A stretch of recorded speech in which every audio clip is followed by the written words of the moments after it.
revisiting my dreams with the king.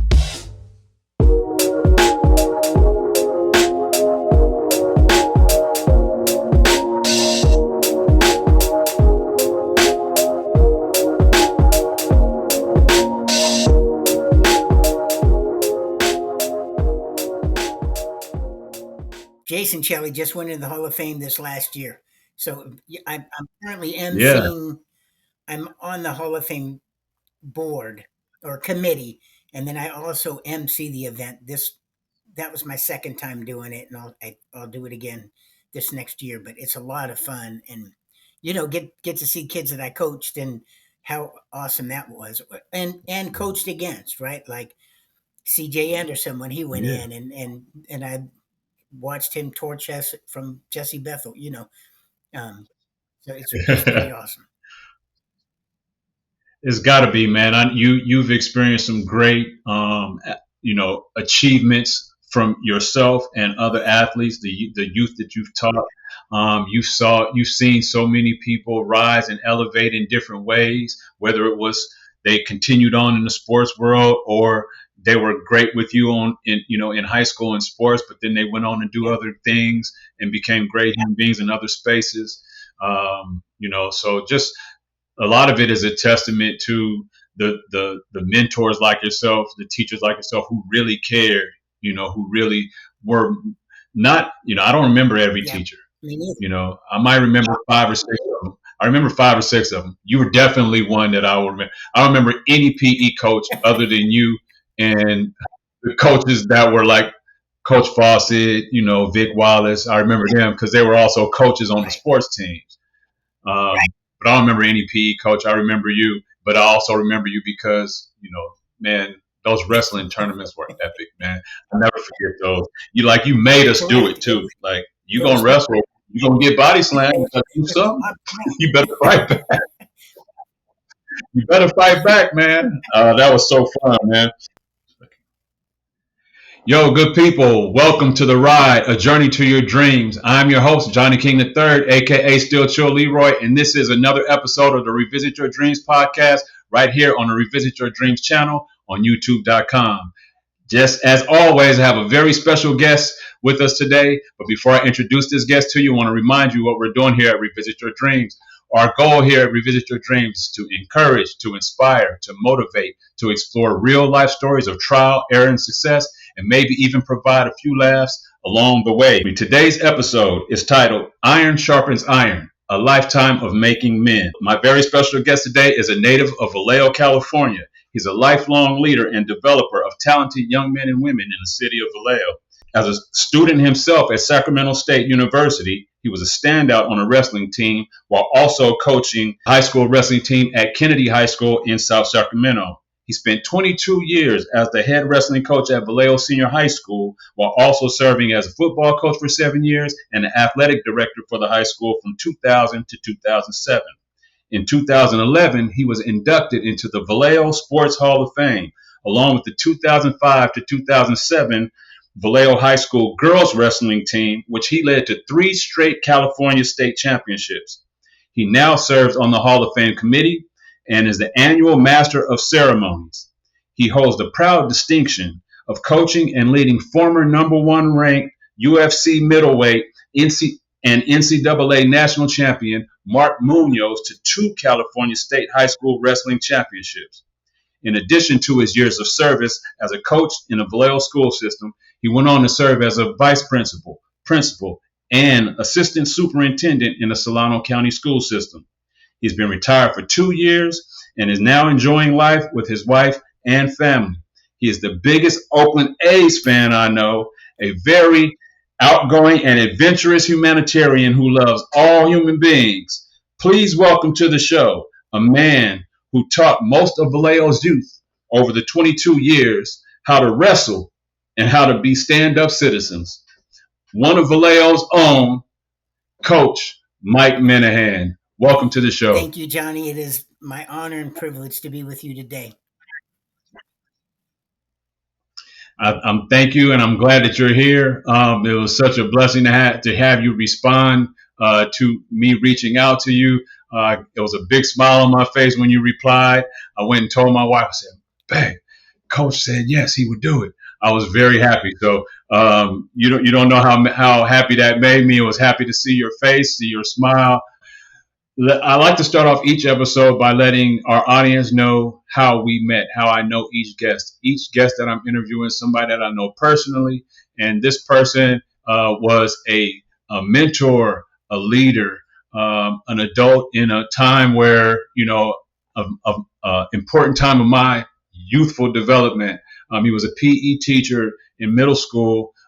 He was more than a PE teacher, but for me, he was a PE teacher in middle school that also taught me how to be tough, how to be a stand-up human being, and how to wrestle, how to have some fun, how not to back down from a challenge. We'll talk about that and get all into that in just one moment. Coach, do you have any feedback on that? Is how I know Coach Mike Minahen. I also just know him from being in the Vallejo school system and, hearing him coach and seeing him coach, all around, coaching some of my peers and friends. So you have any feedback on how we know each other, even though I was like 13 when we met? It's so fun to watch young men and women grow up, and to see them enter in those days in seventh grade, and then it became a middle school, so it became sixth grade. But wide-eyed, brand new to a new school, afraid to look left or right, just keeping things straight ahead. And then to see them by the time they're ninth graders and then even into high school, the development that has gone through, the transformation.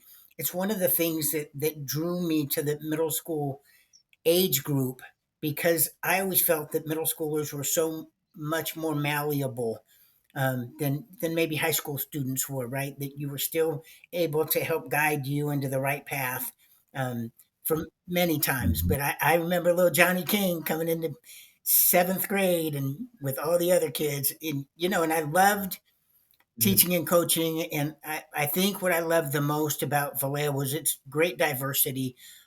Every kid was different. Every kid came from a different background, a different story, a different upbringing.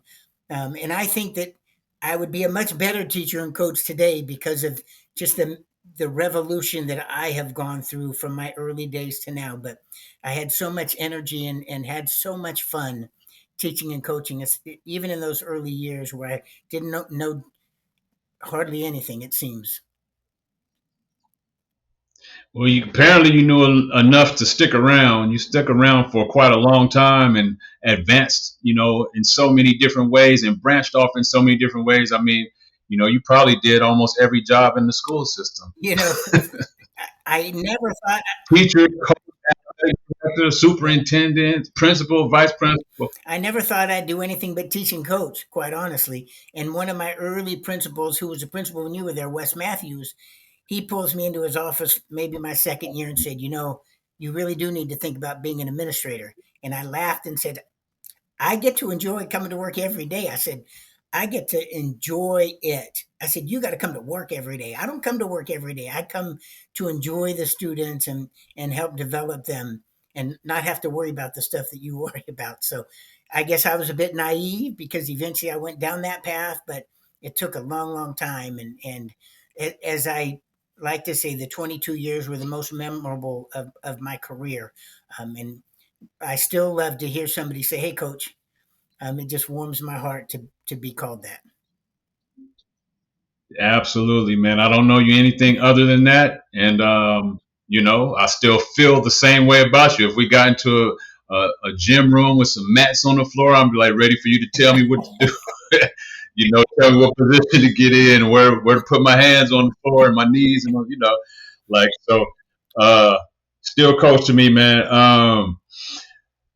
Let's go ahead and get it started. Get right into the show. I have some great questions for you, and some of the things you touched on, and we'll give you an opportunity to expand on them a little bit more.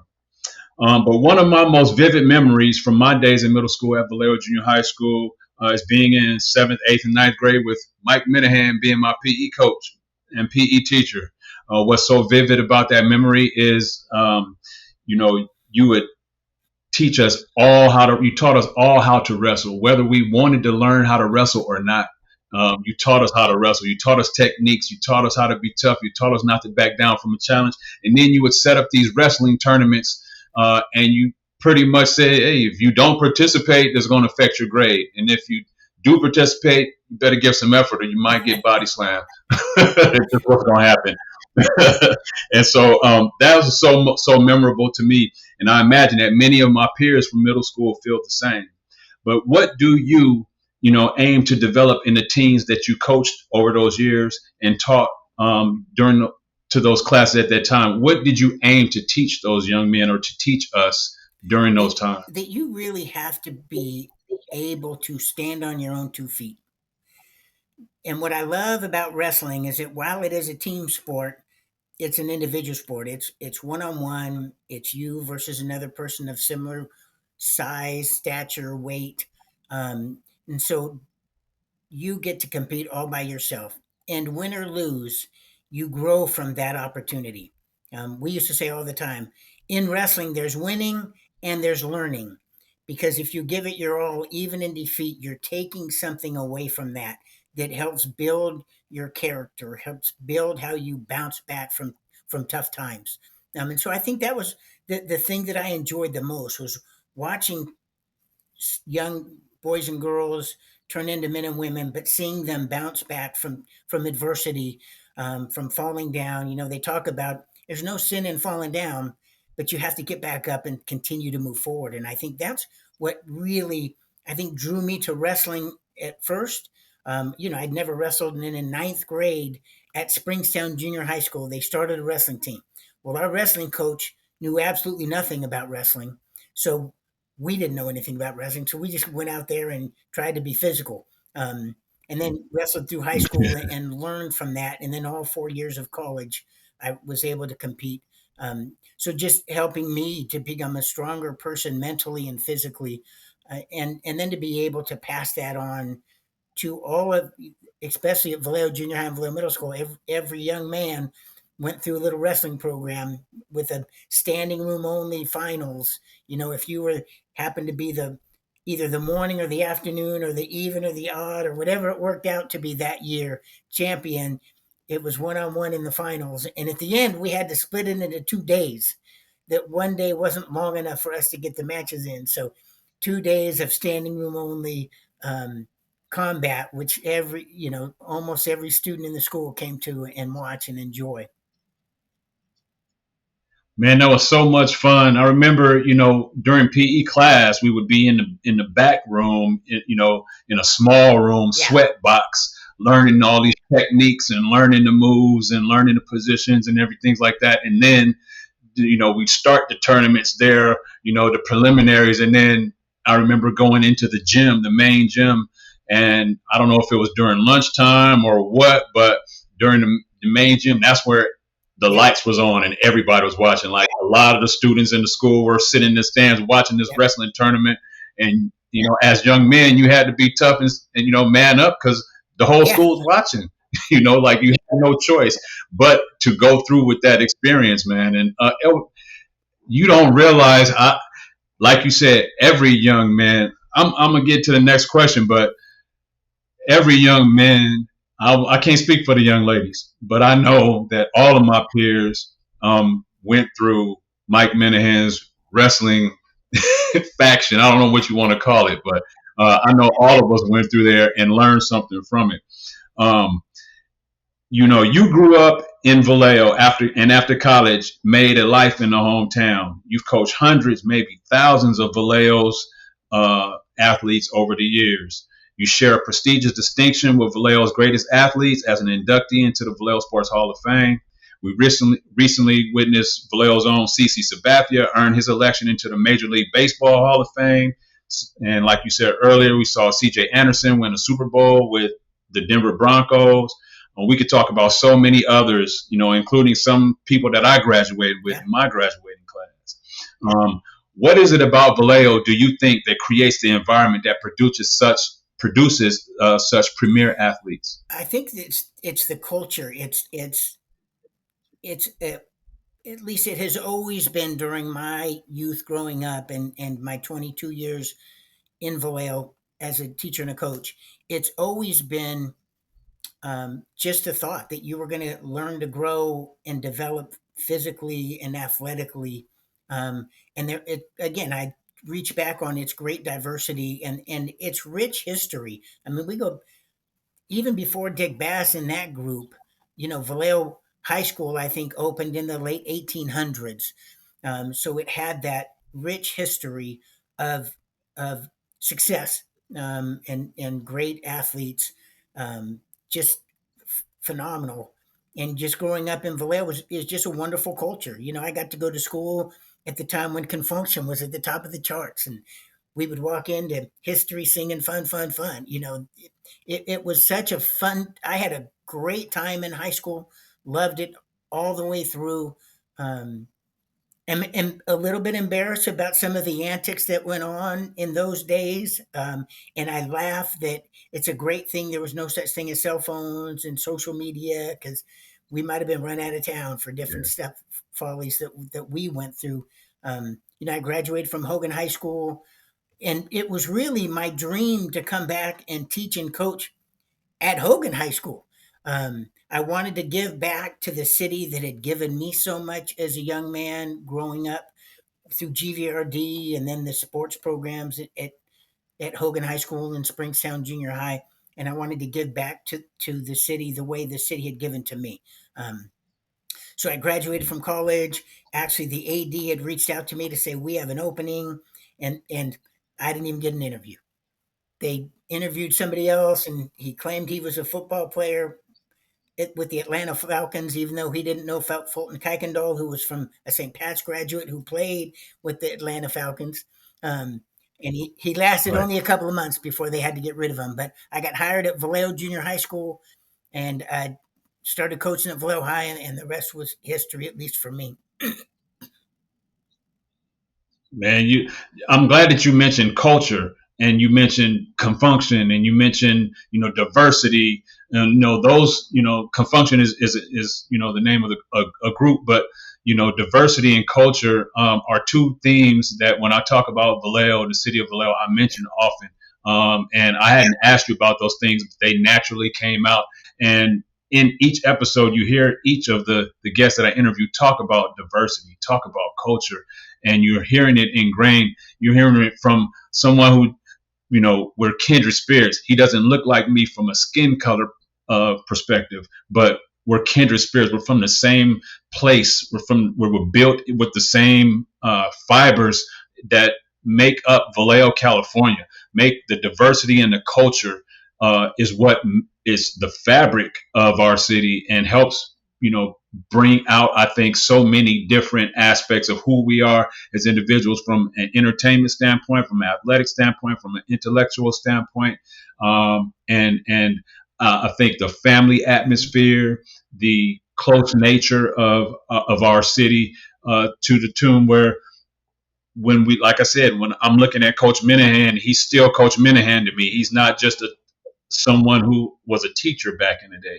When you mentioned Wes Matthews, I remember Mr. Matthews. He was a principal. I can't remember what school he was a principal at that I went to, but I went to Vallejo schools. I don't remember which one maybe he was Springstown. Was he a Vallejo Junior? That's right, Vallejo Junior. That's why I remember Wes Matthews.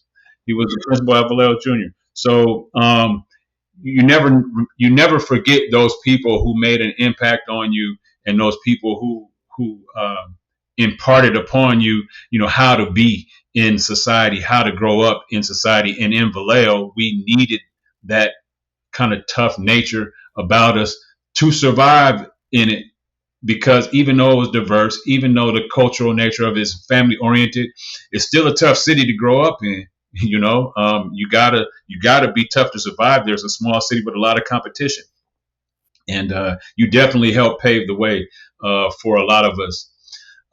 You've coached both boys and girls wrestling. In 2005, 2006, 2007, you led Vallejo High School girls wrestling team to consecutive state titles. Talk about the differences in coaching young women in the sport versus coaching young men in the sport of wrestling. So I'll start with my beginning philosophy, which was, and no offense to anyone, but my mindset was there wasn't a female tough enough to be on Mike Minahen's wrestling team. And year after year, that was proven. A girl would come out last one day, if a day, or we would take a break and not see them come back that day. And then in Mhm. 1993, 94, a girl changed that, and then two girls changed that, and then it started to grow. And what difference was there between the girls and the boys? There really wasn't any. The girls did the exact same drills, the exact same technique, the exact everything the same. We didn't have a separate girls practice and boys practice. We had wrestling practice. So the girls had to do everything that the boys did. The difference was the girls were a lot more flexible. So they were hard to turn over with a half Nelson or whatever else. With a boy, you run a half, and a girl, her elbow would be on the other side of her head, and she's still flat down. Yeah. But the mentality was that I think the girls really added years to my coaching career because it was such a change. And in watching girls wrestling start to develop, we were in the grassroots of it. And it just grew and grew and grew. And we saw that with our own program where we started with one and then two and then three or four, and then ended up with enough girls that were very, very tough, that ended up becoming state placers, state champions, All American, and even national champions, and go on to wrestle collegiately and do wonderful things there as well. So it really was a transformation for me as much as it was a transformation of the Vallejo High wrestling program. Um, it expanded my mind to start to think about all the many more possibilities. And so it was just a great opportunity for me to continue to learn and grow, and change my mindset. Yeah, would you contribute that experience in now coaching young women? You said it helped you change your mindset. Are you contributing some of your decision to later on in years to maybe go into principalship, vice principal? Did that experience kind of open you up a little bit to say maybe there is a possibility for me to do something other than what I've always Yeah, done? it's funny. Wes Matthews, my second year, said you should become an administrator, blah blah blah. And then I was at Vallejo High School as the athletic director, and actually Donna Russell, who had been the athletic director before me and became the assistant principal at Vallejo High School, was walking with her mentor, and she stopped her mentor and me in the hallway and said, "This is your next candidate.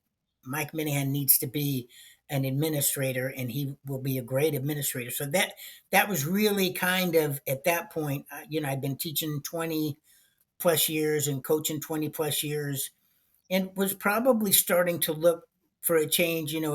It was really challenging being a full-time wrestling coach and a full-time teacher and athletic director, and having three daughters that were athletes and artists and everything else, and balancing those things became a struggle. I would literally, we'd finish wrestling practice at 5:30, 2.5 3 hours after we began, and we'd be rolling up the mats, and I would have to have my assistant coaches oversee the end of it so that I could run across town and pick up my girls from after school care and get them to swim practice, and then hustle back to Vallejo High School for a basketball game with my youngest in tow, waiting for my wife to come from her work to come pick her up.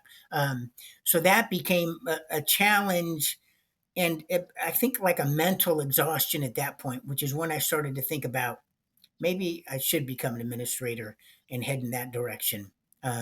So it wasn't any one thing that I could put my finger on. I think it's just a natural progression. At some point in time, you start to think about what else is out there for you. But I loved what I was doing the entire time. It's that old adage: if you choose a job that you love, you'll never have to work a day in your life. And 38 years public Mhm. education, I loved everything that I did, from teaching and coaching to becoming a vice principal and principal and associate superintendent and all. I loved every day of it. It was new and challenging and fun, and I was very blessed with that happening to me. Yeah, yeah. I think when you were talking about the conversation that you and Wes Matthews were having with the other lady female administrator. I can't remember what her name was, but when you were talking with her, and she mentioned that, hey, Mike Minahan needs to be the next one up.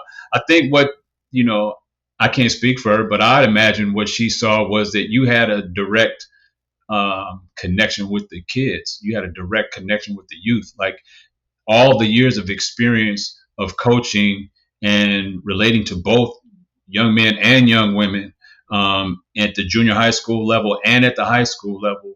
And then you went from the classroom to the field, to the court, to athletic director, to the office, and then, up the ranks. Like you you were the individual that was being prepared for that position in that moment. And probably the most likely candidate with the amount of years that you spent in the school system and the close relationship you have with some of the kids. I don't imagine that every coach has that relationship if they're not a teacher also. And so while it was something that probably made life a little hectic for you at times, definitely was very impactful on so many people. Did you ask what you're going to offer something I else? remember when I became a vice principal, actually the athletic director who had hired me as the wrestling coach at Vallejo High School said to me, at first I was so mad at you for becoming an administrator because I saw how good you were with the kids and how much the kids loved you and respected you and how much you loved and respected them. And that stopped me. I like to say this too.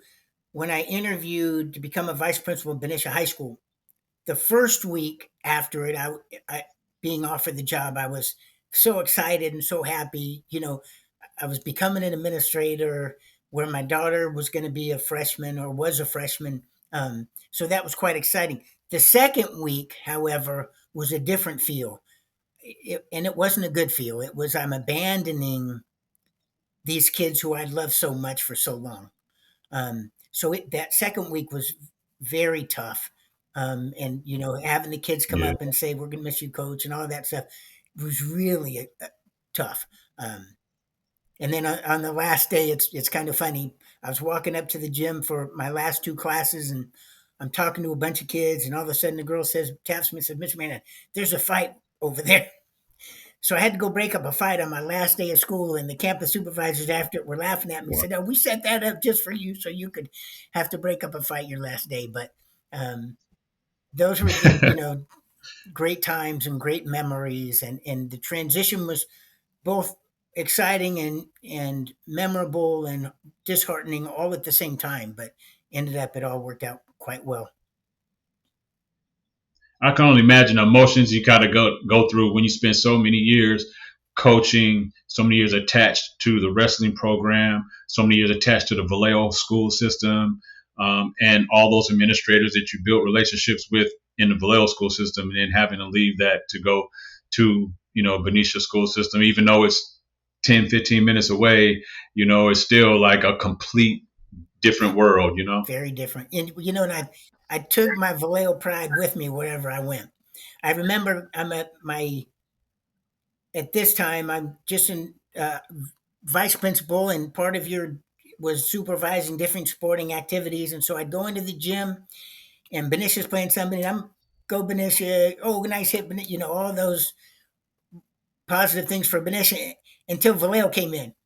And the girls that I worked with, and been their athletic director and had such great relationships with, I had one of the moms turn to me and say, "Mr. Minahen, who are you rooting for today?" To which I went immediately tight-lipped. And then one of the other moms said, "Oh, he's not saying anything out loud, but you can notice the difference." And how quiet I was. Yeah. And deep in his heart, he's really rooting for the Vallejo girls, which, was true. Because I had 3-4 years with these girls as a volleyball team, watching them and cheering them on. So the Vallejo Benicia sports were tough for me for many, many years. I can only imagine. And it fills me with pride to hear you say that you carried Vallejo with you regardless. Like it never really left. You carried around with pride. I do the same thing here. It's not in the sports world, but here in Nashville, so many people from California are moving to Nashville, to Tennessee. And over the years, I've met so many people that have moved here, from California. And I'm like, oh, you're from California? Yeah, where are you from? And they asked me where I'm from. And I said, Vallejo. Oh, where's that? Oh, it's north of San Francisco. Oh. Or some of them, like, they've heard of Vallejo and they're like, oh, because they're from like Danville or Black Hawk or Orange County, somewhere where there's a high income, and they look kind of down upon Vallejo. But I always say it with pride. I don't care how you think about Vallejo. I'm proud of Vallejo. I'm proud of where I'm from. I'm proud of where I grew up. Of course, the city, has its ups and downs like any other city, and it's growing just like most other cities, though. So, very proud of it. And to hear you say that, that sticks with you even when you're at Benicia High School games. I can imagine, because it's especially. I'm going to ask you this real quick. I don't even have this as a question. I'm going to ask you this real quick because we were at one point the Vallejo Apaches, and then they changed the name from Apaches to I think it was the Red Hawks, right? Red Hawks. Just a sidebar question. How did you feel being a lifelong, in that system? How did you feel when they made that change? And do you still relate to Vallejo Apaches in your heart, or are you a Red Hawk? The short answer is I'm both. When it was first happening, it was hard for me because we had worked really hard when I was the AD. We didn't do the tomahawk chop. We didn't have a disrespectful looking mascot. We thought we were representing um, the Apaches with pride, and we talked about that Apache pride all the time. And so at the time, in the moment, I was disappointed in the change, and but you keep growing and you keep evolving. And I was speaking with actually the board president at that time, one of my former students, Ace Ward Stewart, who had shared with me a story about the impact of being an Apache and what that was for them and how they were so despised by the white people.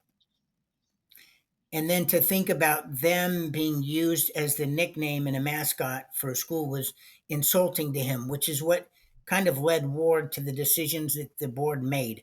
And, some people will call it the woke mentality or whatever, but as I grow and mature and develop, mentally, and I still feel that Apache spirit in me, because I grew up competing against the Apaches and then for the Apaches for 22 years, but understanding that we're in a different world and really understanding the impact that all of these things have had for years, it's time to change things and make it right for those Native Americans that have been disparaged so frequently.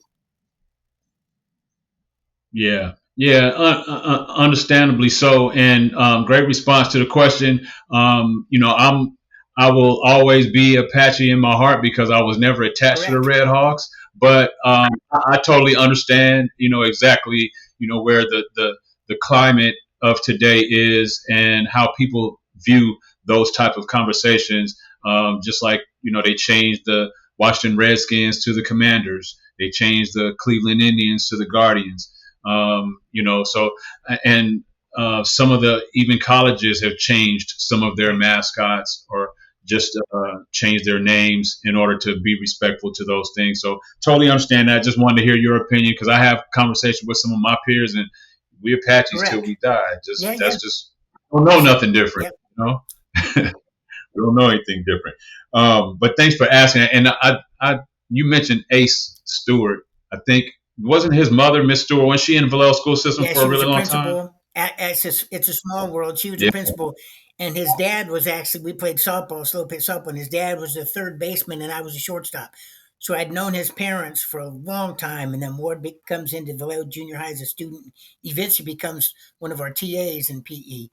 Just a great young man Yeah. who I still have contact with because he now works for the Solano County Office of Education, and so we got to work together for the last, I think, 2 years of my career. I would see him almost every day.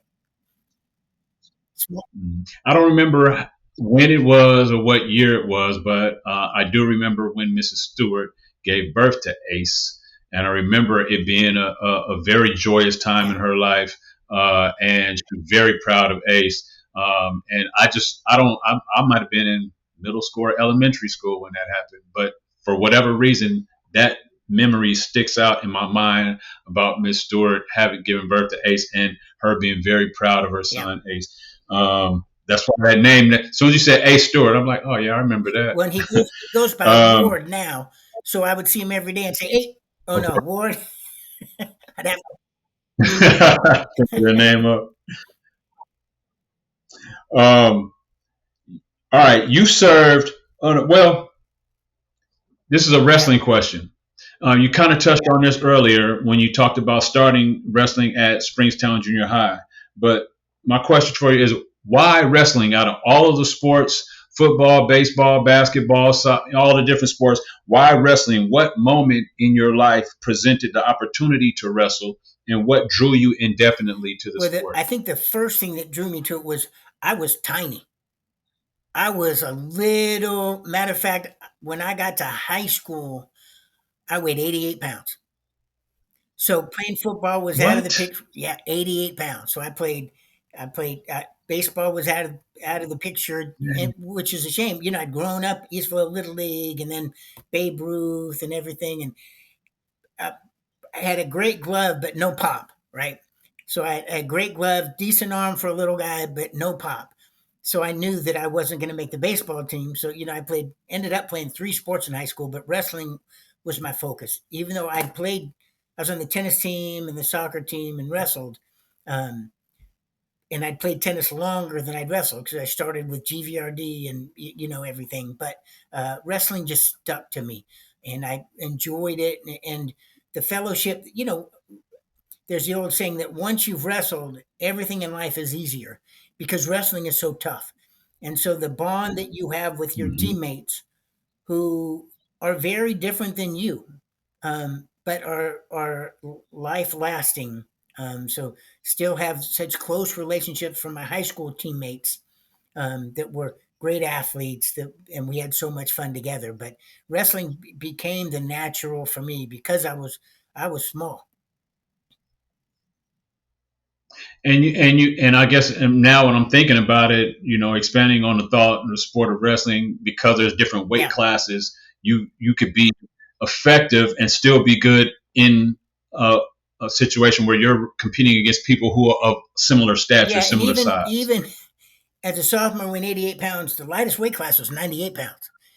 And guys were cutting weight to get down to natural 105 pounders cutting down to 98. So I'm giving up 15 pounds every match.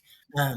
So that was something. Yeah. Even at the lightest weight class, I was giving up a lot of weight. But you learn to be tough and you learn to be physical and fight for everything, which is, which led me to coaching because I had that fight mentality that I'm going to scrap and brawl and do whatever it takes to win. And you had to, being that, having given up that much weight, you had to find ways and find techniques and find strategies to be effective in competition, which over the years of doing year after year after year, match after match, I believe probably builds something in you that now when you're teaching other young people how to wrestle, you can pull from an area of your mind or your experience that says, hey, this was something that was nearly impossible for me when I was your age wrestling, but this is what I did to get out of it, and so, sometimes things happen the way they should happen. You're 88 pounds wrestling in a heavier division, but that was God preparing you for what were going to do in your adult life. It's funny, and I see, so I've been away from wrestling now since 2007 from the day to day practices and tournaments and stuff. And so when I see how far the technique has evolved, I'm like, man, I couldn't coach junior high wrestling these days. The technique has grown so, and the sport has developed so much, and the United States is so good at wrestling that it's so neat to see. And I've got my former student athletes are coaching at Vallejo High School and at Benicia High School, and kids that we competed against that I was very fond of are up at Folsom High School. Two Fairfield High kids are at Folsom High School, and Vacaville's or former Vacaville wrestlers that I've known since they were like in ninth grade. So it's so rewarding to. Matter of fact, I went to a Vallejo High School tournament um, before COVID, I think, or maybe shortly after COVID, and they were having the first Saturday in December since before I started coaching. We've held a wrestling tournament that first Saturday of December, and so I went to it a couple years ago, and there were some bad blood between a match that just happened, and the kids had some bad blood, which led to the dads having some bad blood, and I had to step in and kind of intervene. And one guy looked at me like, "Who are you?" And I'm like, "I'm just trying to keep you from getting arrested." And then one of the coaches from Pinole Valley came up and said, "I started to head over, but as soon as I saw Coach Minahen there, I knew it was all going to be okay." Man, coming in sheriff in Yeah, town, man. But you just have that experience of dealing with so many people, no matter who they are, what size they are, what their experience level is. You have to be able to walk up to them and look them in their eye, in their face, and meet them right. where they are, no Yeah, matter what. yeah, You know, and so that I'm sure coaching and you know it allows you to do that. Like I'm able to do that same kind of thing at this point, and I think attribute people like yourself, other coaches that I had growing up, where I can walk in a space, and if there's conflict, I'm not always the first to run right. to the conflict to dispel it, but at times if I feel like somebody's got to be the Yeah, mediator here, I'm usually the one to step yeah, up to do it, yeah, and it just out of it's like I'm gonna do it with patience, and I'm gonna do it with diplomacy, but I'm gonna do it with yeah. strength as well, you so man, great story there. So we're gonna switch subjects, and then we're gonna get back on to wrestling topics because I got a couple more wrestling questions for you. But you served in many capacities in the Solano County school system. You've been a teacher, a coach, a principal, vice principal, superintendent for Solano County schools. Which of these roles do you feel allowed you to have the most impact on the youth and the families that you serve? I'm pausing, but it's a no brainer, right? It's teaching and coaching, right? Where I got to have the most influence on students, on families. It's not even close. But as a principal, as a director, I got to help institutions support the students and families, and hopefully bring my mindset, which would have been a new mindset, to Benicia High School, Benicia Middle School, Fairfield Sassoon as the director of human resources. It's just a different mindset that I bring with me that they might have. And I think about it when I'm doing hiring. I like the 50-50 model, which is 50% promotions from within and 50% from the outside, because I wanted the institutional knowledge that the insiders have, but I want the varying ideas and the way things are done from outside the organization, right? So that it's a good blend of preserving the history and infusing new ideas into a school or a school district. I think that's vitally important. I also think it's crucial. So I spent 5 years in Fairfield as the director of human resources, and one of the big tasks that I loved the most was recruiting teachers to come to Fairfield Sassoon to work with the students in that school district. And I like to say that at that time, Sassoon City was had the designation of being the most diverse city in the United States. and that Solano County was the most diverse county west of the Mississippi. And so I brought that with me when I would go to Colorado and Michigan and places that weren't as diverse as we were, but understanding the impact that of seeing our students see themselves in front of the classroom teaching and see themselves coaching, or somebody that looks and acts and feels like them, and how important that is to all of our students.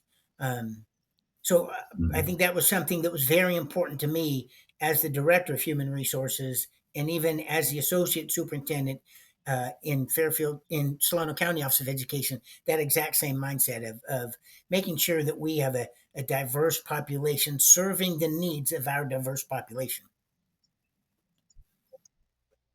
Yeah.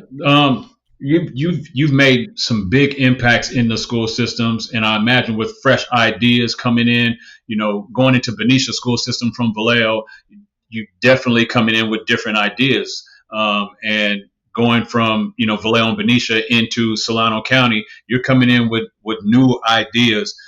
Solano County is big. Vallejo, you name it, Vacaville, Fairfield, Suisun. Is Napa still considered Solano County?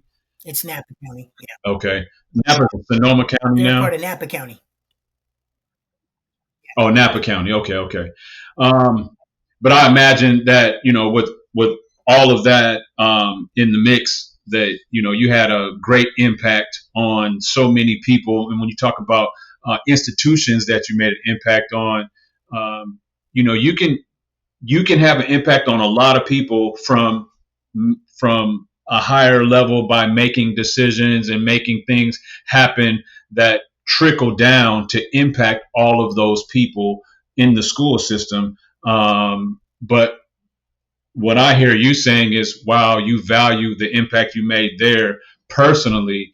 Your heartfelt impact came from when you were able to coach those kids and teach them in the classroom or in the gym, right? 100%. And I totally agree with it from my end as a student that, I remember, like I said, you had to tell me where Wes Matthews was a principal at, and he was a principal at the school I was at. I remember his name, and I remember what he looks like. His face is vivid in my memory right now. I just didn't remember it was Vallejo High. But Mike Minahan, that doesn't ever leave. Coach Vic Wallace doesn't leave. Coach Fawcett never leaves. Mike Wilson never leaves. You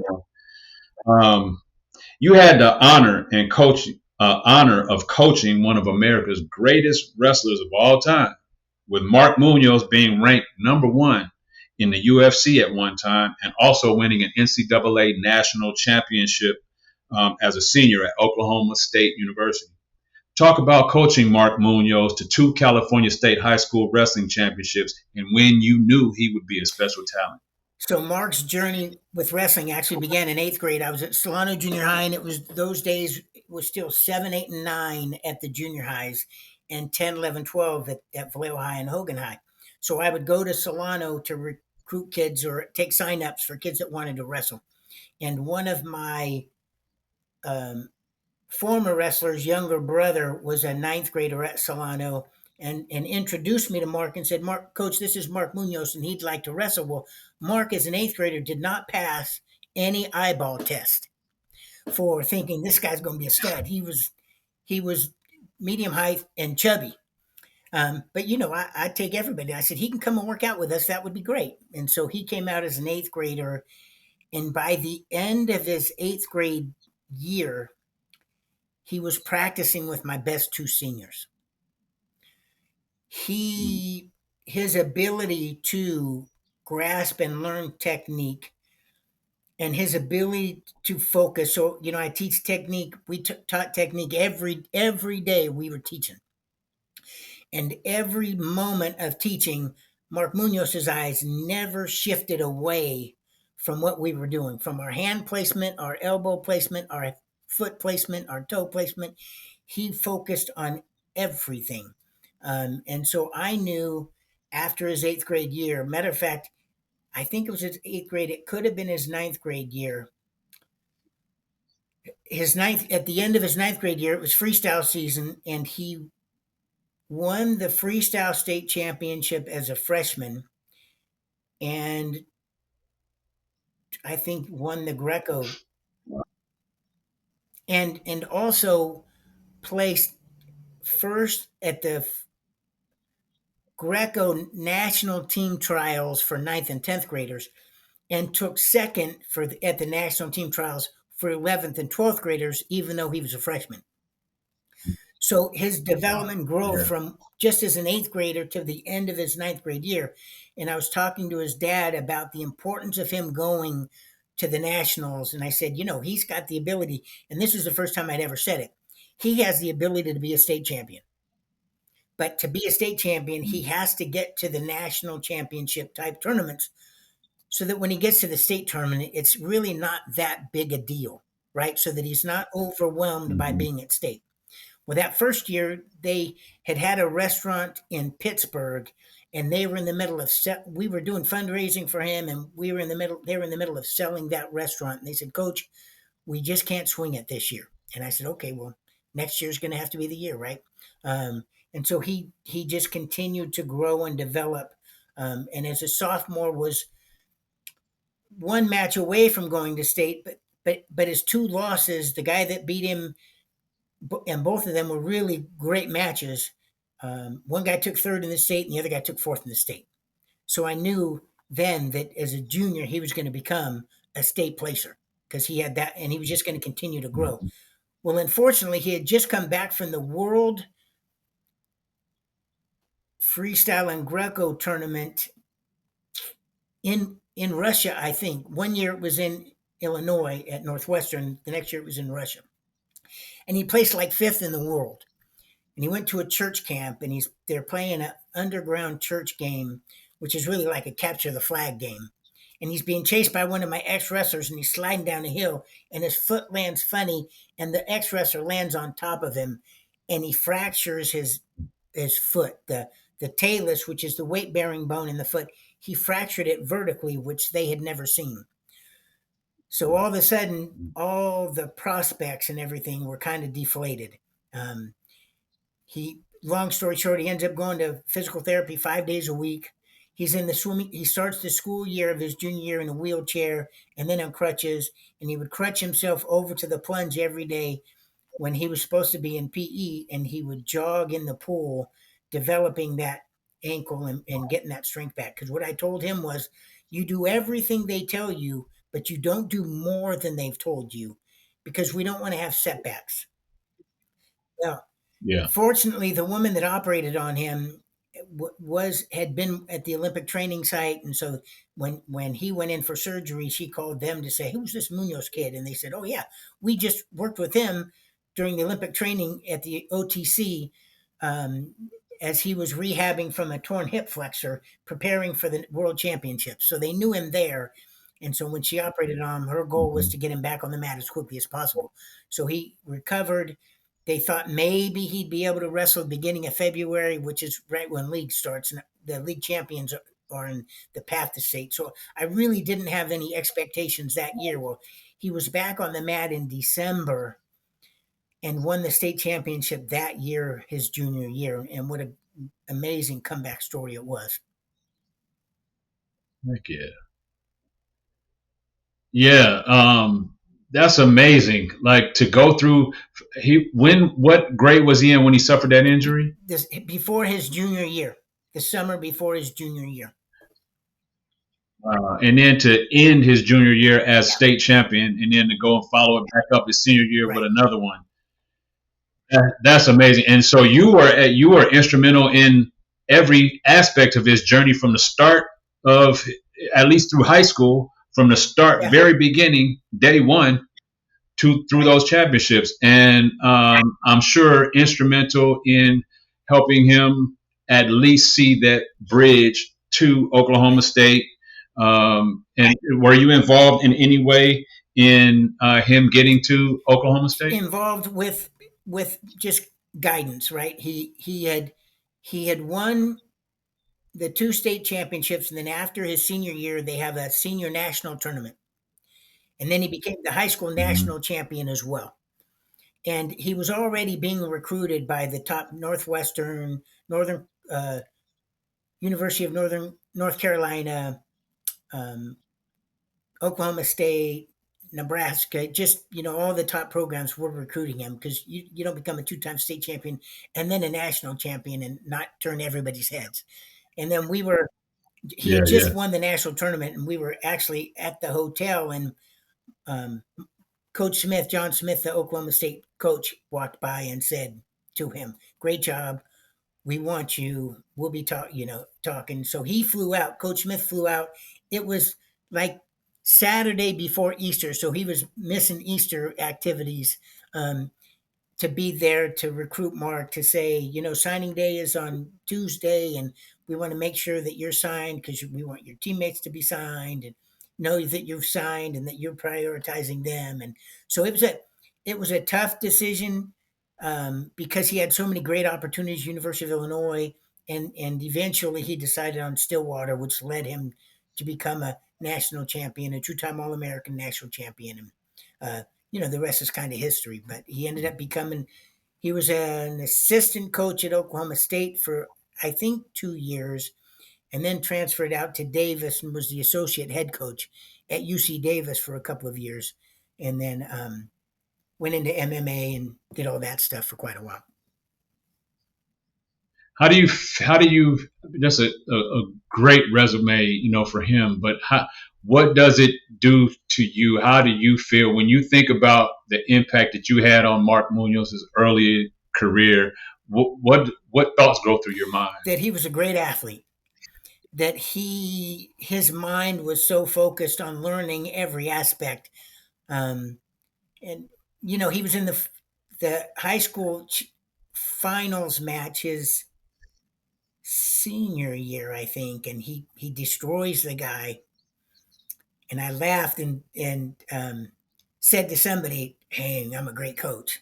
But what I really meant was, "Dang, he's a great wrestler." Right? I'm pretty sure. Yeah, Right, I inspired him and molded him and all that stuff. But if he was in a decent program, he would have ended up right where he was. This was his destination. It wasn't some magic that Mike Minahan had. Sure, I would hope to think that I was a pretty good mentor for him and influenced him. But he was just a great young man with a great mindset and a great family and a great older sister that was always pushing him for greatness. So it was a mutual fun ride that was a lot of fun, and I give him and his faith in God and everything as the true hero in that whole system. his sister is that Rena, Rena. yep, Man, when Rena Munoz, yeah, was my classmate. I remember her vividly. But yeah, that's amazing. I never made the connection between yeah, Rena and Mark until you yeah, just said it. But as soon as you said his older sister, I was like, Rena Munoz. Oh my God, that's his yeah. older sister. Um, yeah, wow. So man, a lot. It's got to fill your heart with a lot of pride to have had the impact that you've had on so many, and then to see some of them take it to the ultimate pinnacle. I mean, and you were very instrumental in that. And I think Mark Munoz, while Mark himself, like you said, you're a great coach, but really what you were saying is he's a great wrestler. Like it was always in him, Yeah. but it was Mike Minahen who gave him the opportunity. It was Mike Minahen who gave him the start. It was Mike Minahen who said, "Yeah, you don't look like much now, but I'll help you develop into something." And so it's got to be very prideful to know that you were instrumental in developing that I man. would not be owning it if I didn't say, "Yep, there's a lot of pride there." But also there were a lot of contributors, right? My assistant coaches, Coach Gonzalez and Coach Lydell, who had passed away, and Coach Andy Foley, who was running the freestyle program at that time that I was helping with, played an instrumental role in Mark's development overall. And the truth is that I have as much, I don't know if pride's the right word, but I'm so proud of even kids that barely made varsity. Um, but because they had grown so much and worked so hard. Um, I talked. Ron Espiritu was one of my great success stories. He didn't come out for wrestling until his junior year.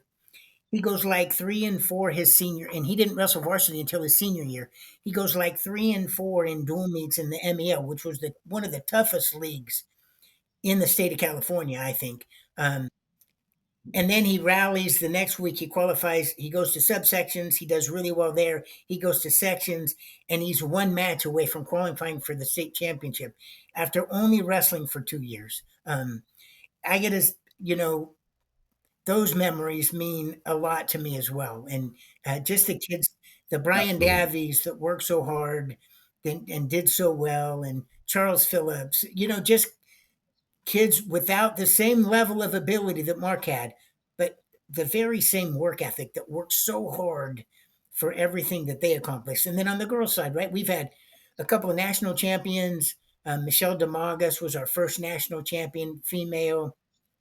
Julie Gonzalez before her was never a national champion, but she was second and third on the world team many years, traveled all over the world, and Lauren Knight, who just was inducted into the Hall of Fame last year. All of these girls are now in the Hall of Fame. Lauren Knight was a national champion for Cumberland University. So the successes just continue to build. And she coaches, and actually Sheila Larrett, who was a two-time state champion and three-time All-American, is coaching in Indiana, and she's been 2 times now, like their co-coach of the year in her district. So how exciting and rewarding is that to have your coaches doing so well elsewhere? Kids that have come up through your program that are wrestling. It's just, the whole thing has been so heartwarming to me to reflect. Because I'm old now, so I do a whole lot more time reflecting about the things that we got right and the things that we got wrong along the way, and those learnings. So yeah, and I have to give Joe Rassler the credit for the junior high wrestling tournament. It started before I got there.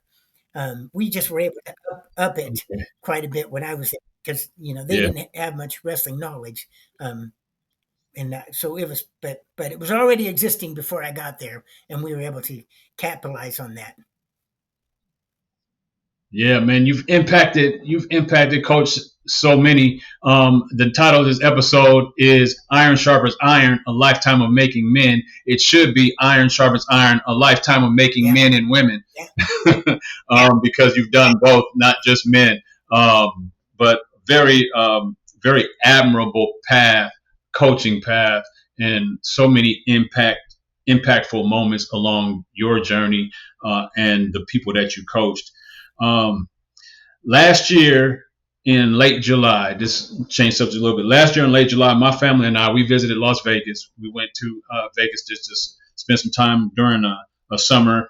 And we happened to be there one night when they imploded the historic Tropicana Hotel oh, in order to start the construction for the new stadium for the Oakland A's. There was a big light show, a drone light show, a lot of commotion. They cleared the streets. You couldn't walk on the streets. You had to stay inside the casino.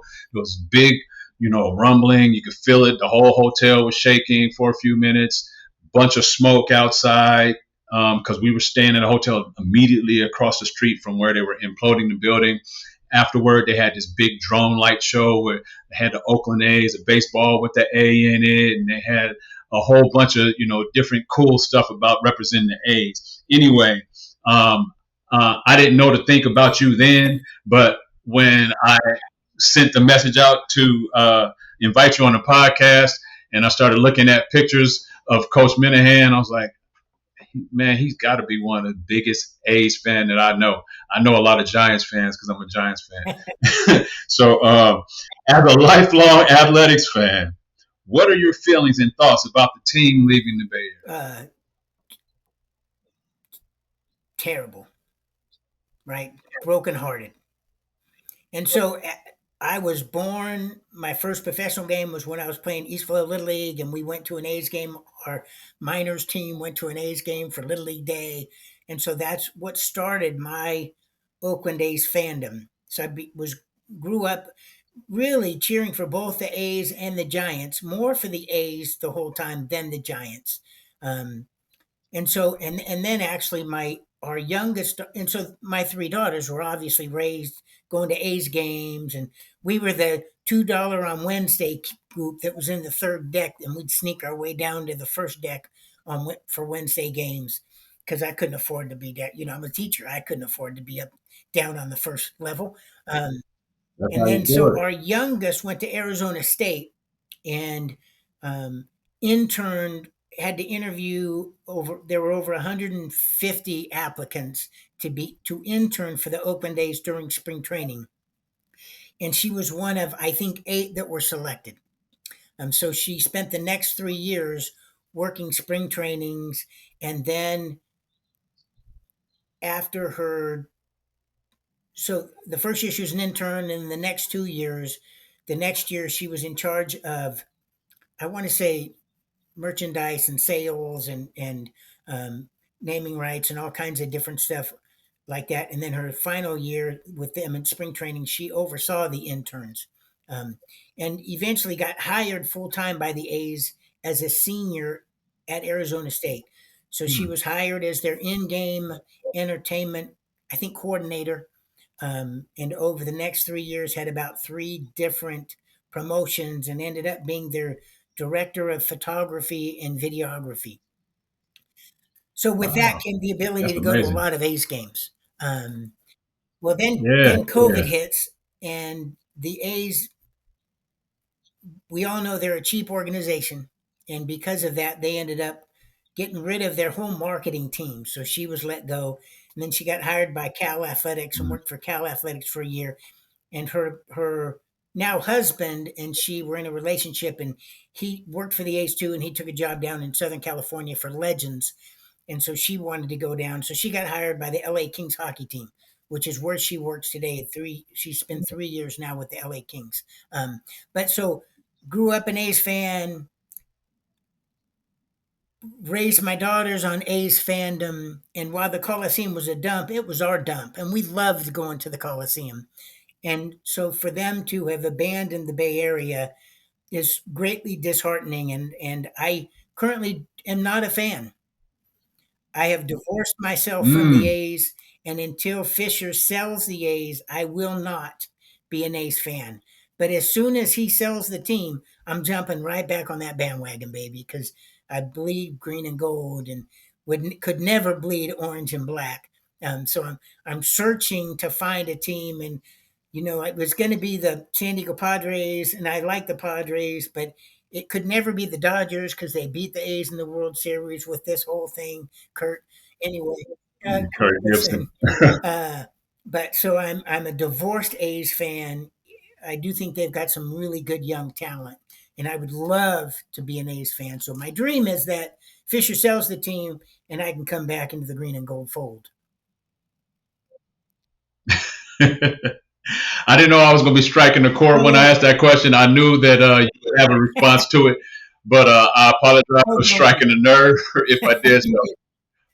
But you know, you're not in that boat alone. There's a lot of diehard A's fans that feel the exact same way. Some of you were A's fans and Raiders fans that feel the same way. And it's like, you're not gonna keep yeah, tapping my heart like that. I'm gonna bow out yeah, gracefully. I was I you was know. born and raised a Raiders fan. My parents had season tickets to go see the Raiders, which meant I got to go to a game like every 4 years. Right, I'm one of 6 kids, and my mom loved going to the games, so she and my dad went to almost all the games.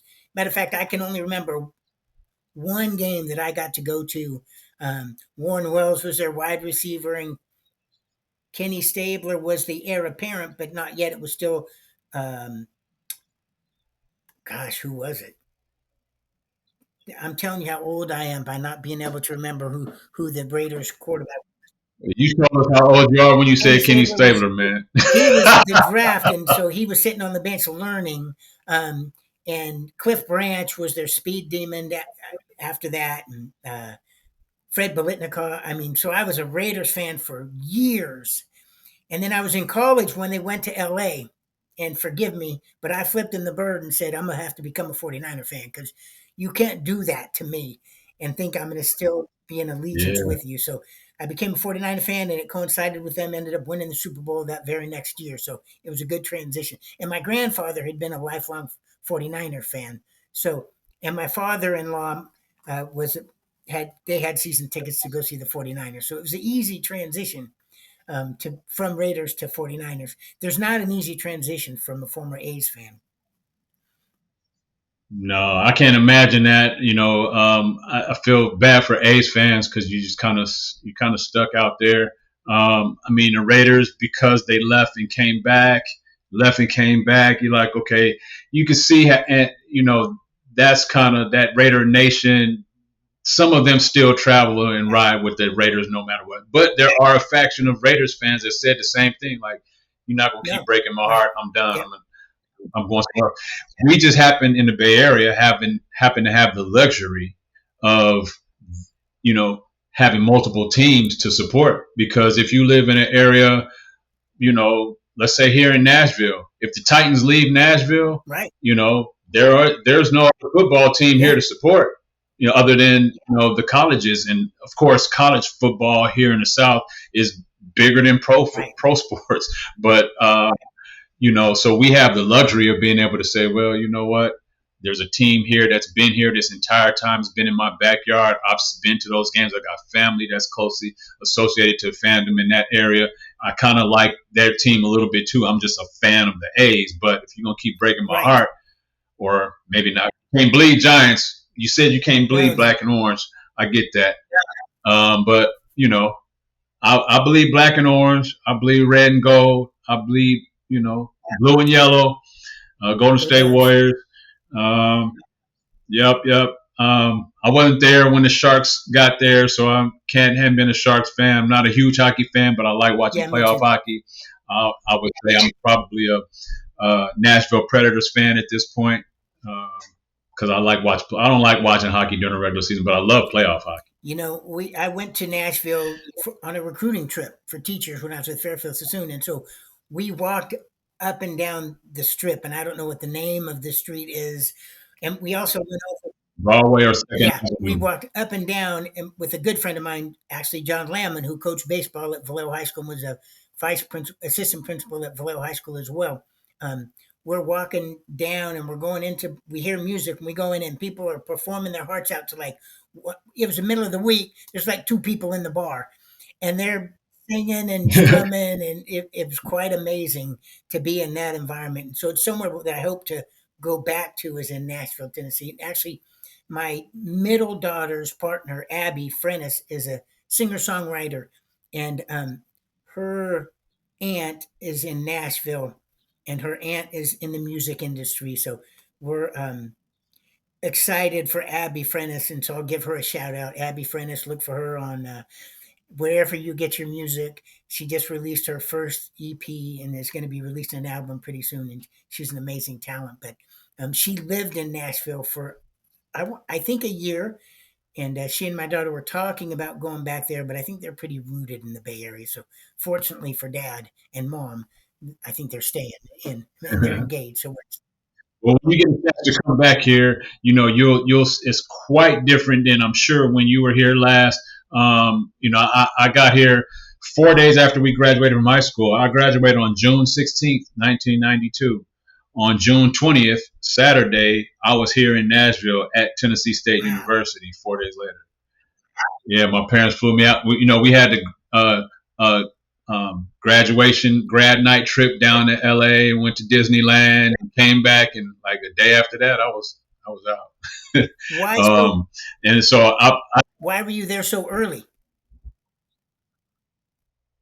There was a engineering program that I applied to there. If you remember Dr. Fillmore Graham, he went to Tennessee State as well, and he got his degree in engineering there. And so when I got accepted by TSU, I'm like, okay, I want to go into engineering, and so that's what I did. And anyway, make a long story short, they had an engineering program called Engineering Concepts Institute. And it brought in high school graduates a semester or like Yeah. right after they graduated from high school to get them prepared for the engineering program. Fabulous. So that's why I got there early, and it was actually a good advantage. I mean, I didn't have any experience outside of high school, outside of my high school days. I didn't have any experience in Vallejo outside of that because 4 days later I was in Nashville. But I had to grow up fast because my parents flew me out. They flew up to Memphis, rented a minivan, drove up to Nashville, took me to Walmart, bought me some stuff, and then they got back on the plane and left. So I'm here. I didn't know anybody here. I didn't have any family here. My best friend to this day was my first roommate in that scenario, and the rest is history. And that speaks volumes, Johnny, right? Because you were built tough to be able to leave everything you've known to go to Nashville, to go to school out there. That takes some guts, and then it takes some fortitude because it's not easy, right? People that haven't gone away to college haven't experienced that. The loneliness, all of the things that you experienced going out of state, that shows some resilience and some determination, and you and your family should be very proud of what you've accomplished. We are. I don't think about it in that respect until you present it in that way. But it definitely.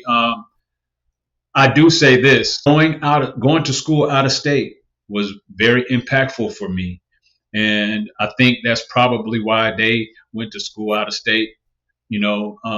Their mother, my previous marriage, but their mother is from Illinois, and she went to school out of state. So their experiences, like our parents, they aren't from here, and they had the experience of going to school somewhere else, and we see what it may have done to develop them.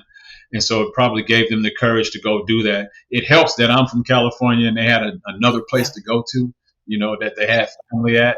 But still, to have the courage to say, I'm gonna go away from where my parents are and go experience life somewhere else. That's big. We're almost done here, but I got a few more questions and a couple more fun things for you.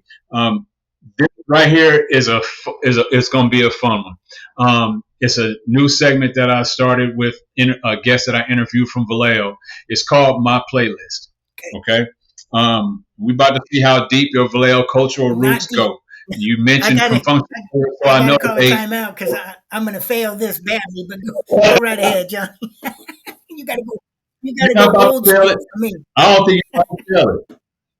I don't think you're about to fail it because what I normally ask people is, give me 5 Vallejo-based artists that you are listening to, that you're going to listen to. But what I'm asking you is just to name 5 Vallejo-based artists, not necessarily ones that you listen to, not necessarily ones that you know their songs or theirs, but some names. I want to see if you could give me 5 Vallejo-based artists. You already gave us one. Confunction, Sylvester Stone, Sly and the Family Stone, E40, Earl, Big Earl from Hogan High School, Pride of Hogan High School, her,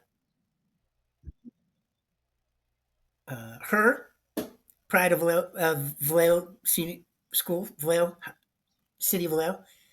Who's my fifth?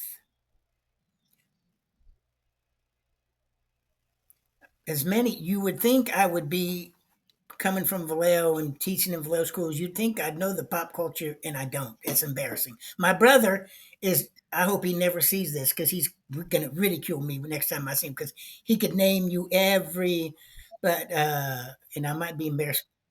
You doing good to get those 4. No, he's not from Vallejo. There you go, right there. I was like, I know he knows that one. He went to Hogan too. So, Mac Dre. All right, so we got 5 out of Coach Minahen.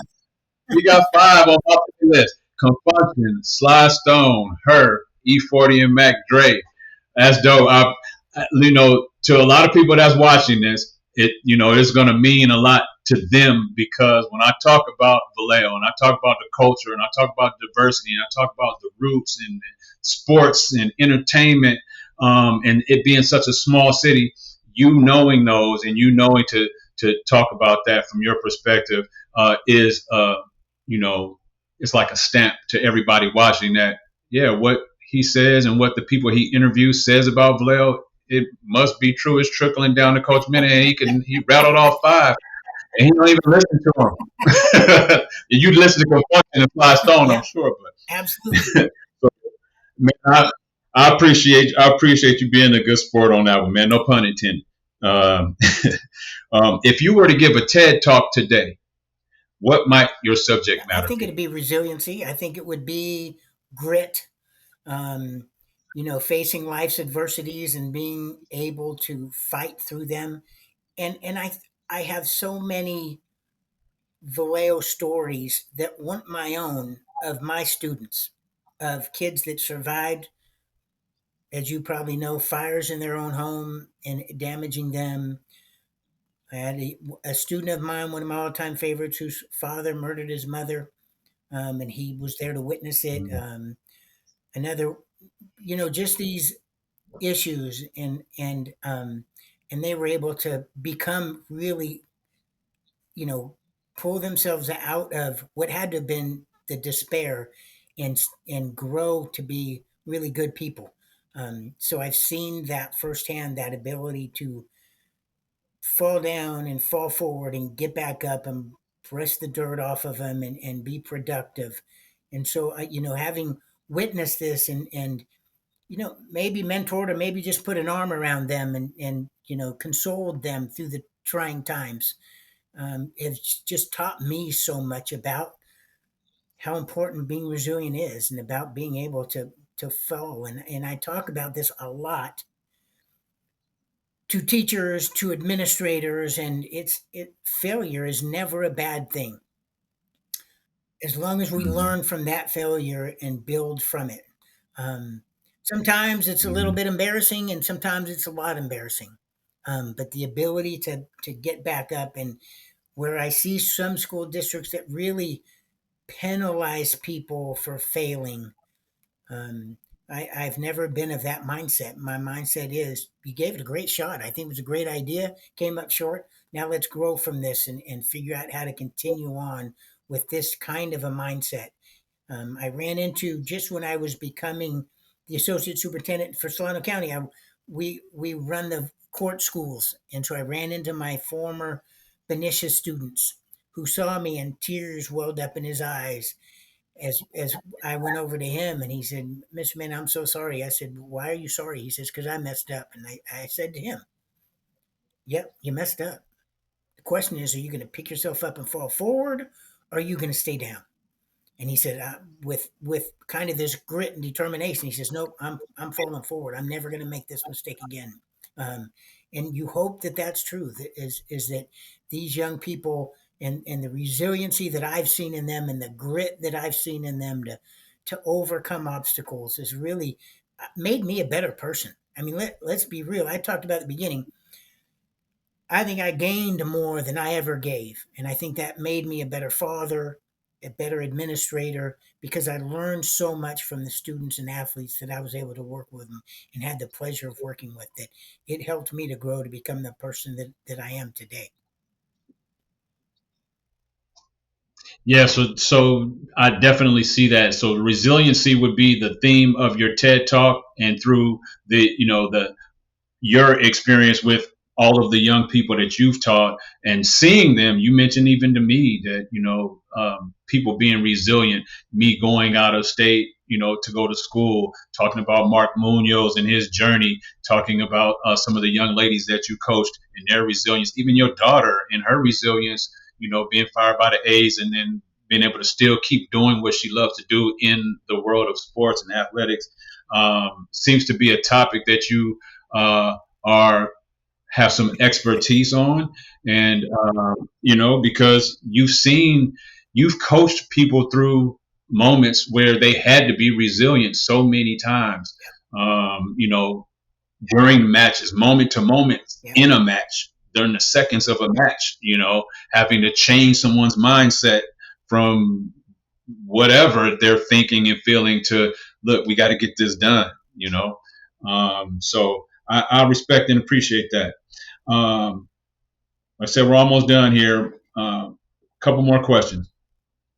I've personally had the privilege of coaching 9 years of youth baseball. I coached 8 years of football. I coached 5 years of basketball. I coached 2 years of soccer.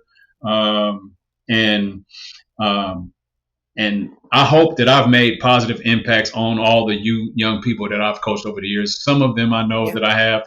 I've had a couple of young people that I coached when they were smaller. Hey, Coach Johnny, what's going on? Like they still remember me, kind of like I remember, Coach Minahen.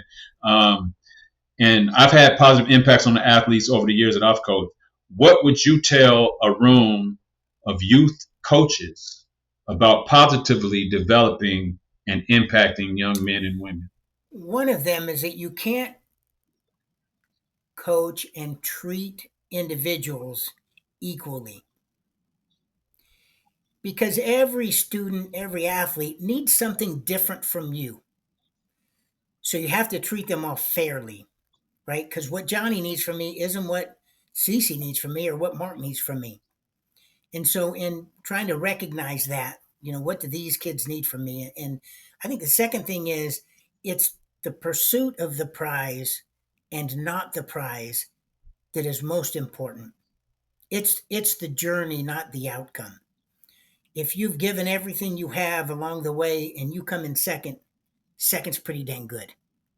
If you've given everything and come in first, tip your cap, congratulations. But it's in the journey and it's the pursuit of the prize and not the prize. And I would like to tell my younger self that, because I sure was all about winning and trying to win. Never letting that winning change my principles, but I wore so many losses so hardly. And I think that was still true 22 years later, right? I think I still wore the losses that could have been wins. And I can recount, specific ones. And I can remember Small Fry losing at the state tournament by 1 point. And I can remember the match vividly. It's so funny, the things that you remember, gosh, 30 years later, almost 40 years later.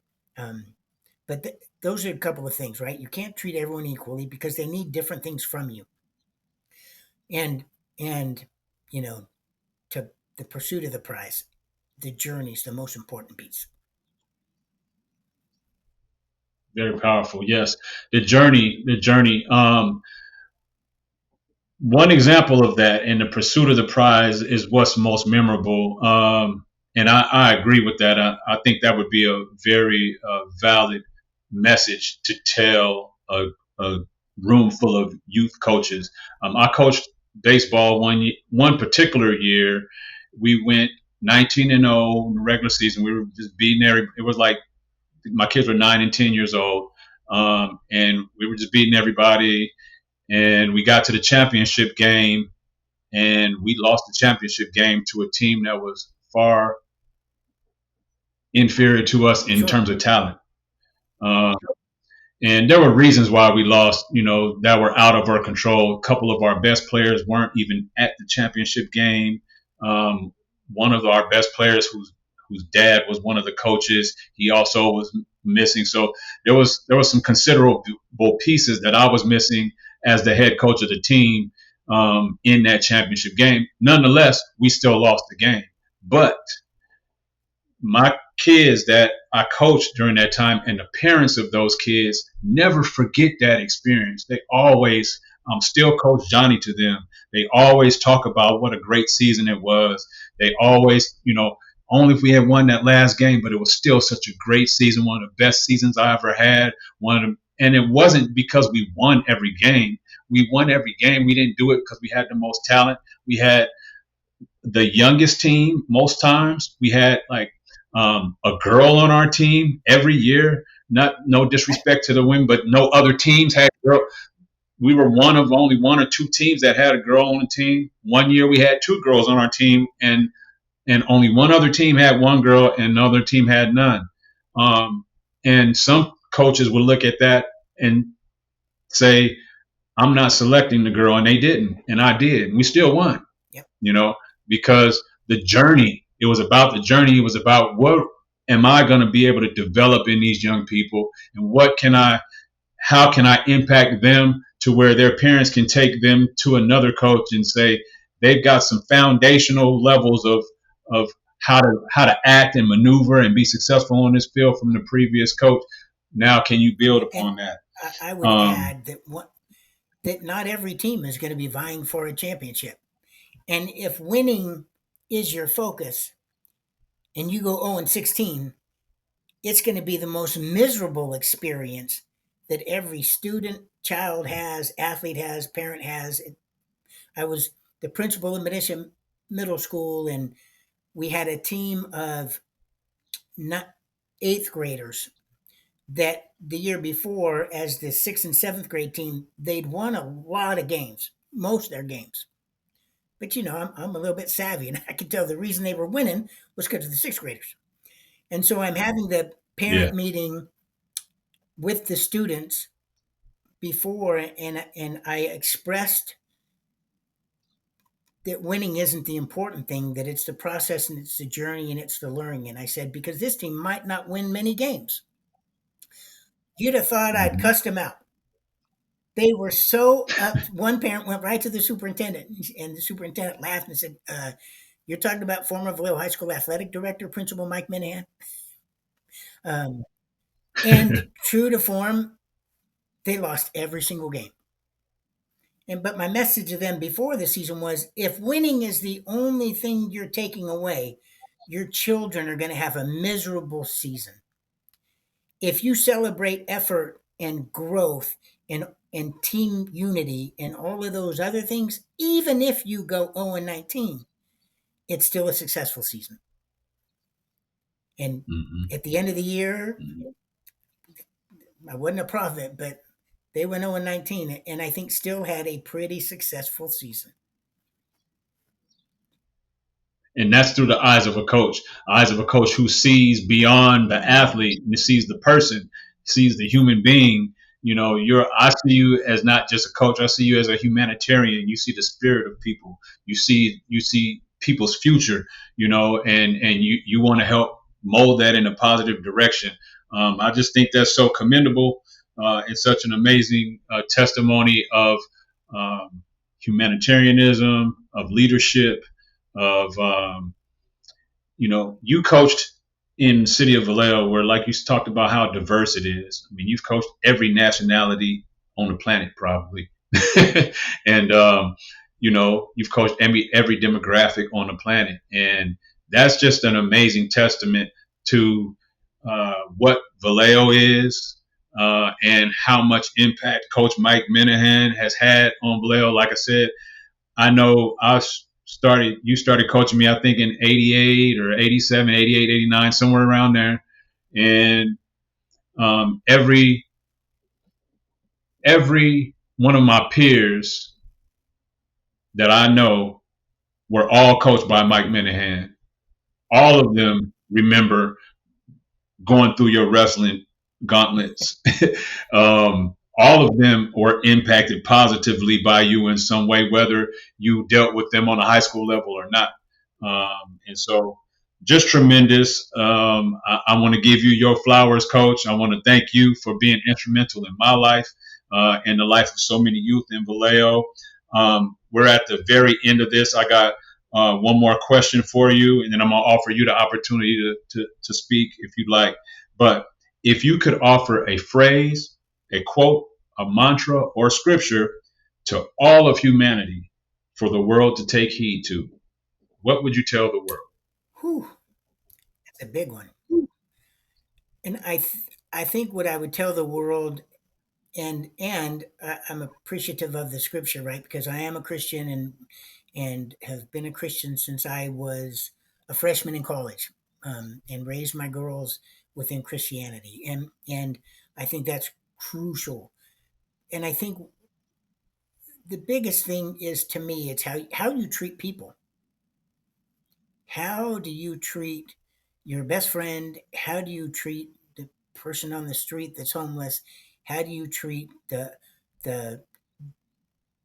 server at Wendy's or at the restaurant, how do you treat people? And treat them well, treat them like they're royalty, because it's how you treat people that reflects who you are. And if you are not Mhm. reflective of what you want to see, time to look in the mirror and treat people with respect.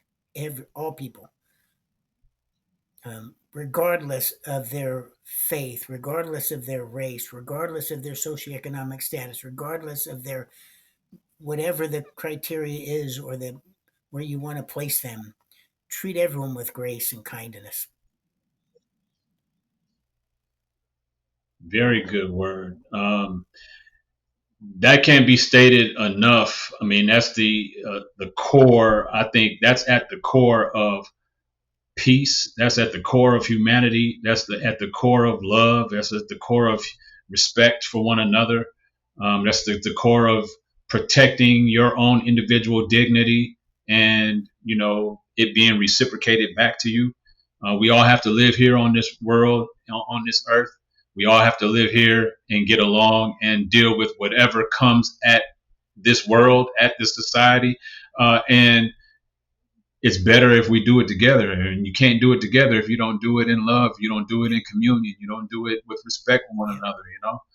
Um, uh, a lot of things just would not occur in a positive way if we didn't appreciate and respect one another. And so many more things could occur in so much more of a positive way if we did respect one another in the way that you mentioned. So, thank you for that, Coach Minahan. This has been a great time. I enjoyed these moments talking with you, rekindling and rehashing some of the memories from middle school and high school, and even some of your college days. I want to open up the floor to you, give you the opportunity to speak on anything that you want to talk on, speak to any group or anyone you want to talk to.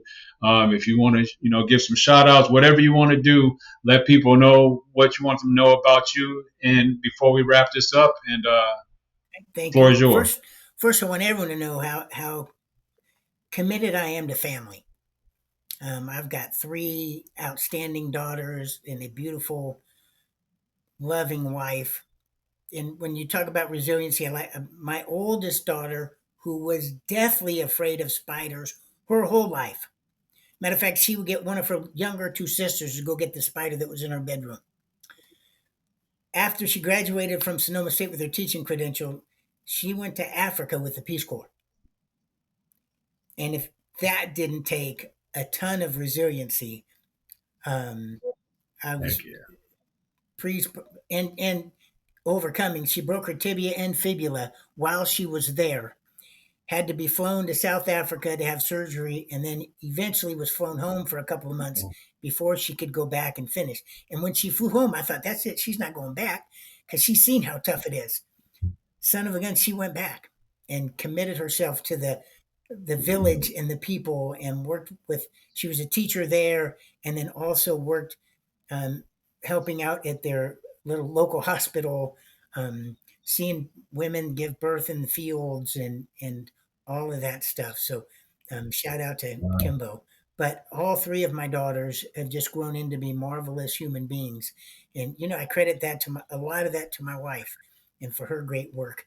Um, who was also a professional, right? She oversaw all the Northern California call centers for Kaiser Hospital, so she had big time work. So between the two of us juggling everything, um, we were able to make it work, and I think that was important for us and our family. And now we're blessed with two grandsons, and seeing hoping that they're going to grow up to be reflective of our family values. And I think putting family first is an easy thing to do, but it's in bringing everyone else along with you. Again, treating everybody kindly and fairly and with love. And, even Jesus himself talked about love your God with all your whole soul and mind, and to love your neighbor as yourself. And upon these two hang all the laws. So those are really important scriptures and things that I like to do and hope that I'm showing through my life and the way I hold myself, and challenge everybody to do the same and to look at each other as brothers and sisters, not as illegals or whatever else, and just trying to support. with the best that we can to make our United States the best nation there is and make our world one of love. Such a powerful word, Coach Mike Minahen, and true to who you are. I thank you for being here. I thank you for expressing everything that you've expressed, to us, to me directly. This has been a very impactful moment for me. I'm going to be riding on a high for the rest of the week about this interview, really, because it was I don't know if invigorating is the word, but we come from the same city. We don't look alike. We're not the same age. We didn't really have the same exact background. We just come from the same place. But what you're seeing is the audience, you're viewing, what you're seeing is someone, a black man, who was molded in some ways, shaped in some ways, impressed upon in some ways by a Caucasian man who is maybe 20 years my senior.